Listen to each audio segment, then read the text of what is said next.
KSRTCയുടെ മാനന്തവാടി ഡിപ്പോയിലെ അന്തർ സംസ്ഥാന സൂപ്പർഫാസ്റ്റ് ബസ്സാണ് അപകടത്തിൽപ്പെട്ടത്. രാവിലെ മാനന്തവാടിയിൽ നിന്നും കോയമ്പത്തൂരിലേക്ക് ഊട്ടി വഴി സർവീസ് പോയ ബസ് കോയമ്പത്തൂരിൽ നിന്നുള്ള മടക്ക യാത്രയിലായിരുന്നു.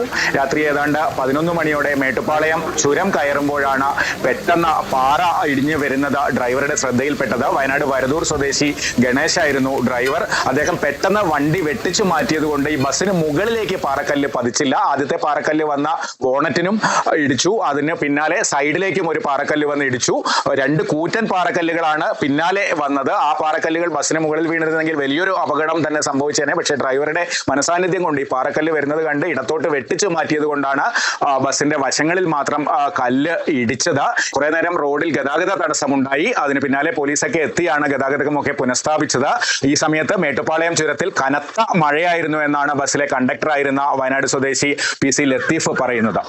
നല്ല മഴയത്ത് വരുമ്പോൾ പെട്ടെന്ന് നല്ല കൂരായി ഇരുട്ടല്ലേ, പെട്ടെന്ന് ചെറിയൊരു പാറക്കല്ല് വീഴുന്ന നമുക്ക് ഡ്രൈവർ പെട്ടെന്ന് വണ്ടി ഇടത്തോട്ട് വെട്ടിച്ച് മാറ്റിയതിന്റെ പുറകെ വലിയ കൂറ്റൻ 2 പാറക്കല്ലുകളും കൂടി ബസിന്റെ മുകളിലേക്ക് വീണു, വണ്ടിന്റെ സൈഡിലേക്ക്. വലിയ അപകടം ഒഴിവായതിന്റെ ആശ്വാസത്തിലായിരുന്നു യാത്രക്കാരും KSRTC ജീവനക്കാരും ഒക്കെ.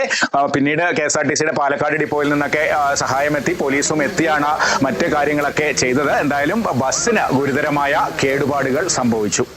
കമൽ, മാതൃഭൂമി ന്യൂസ്, വയനാട്.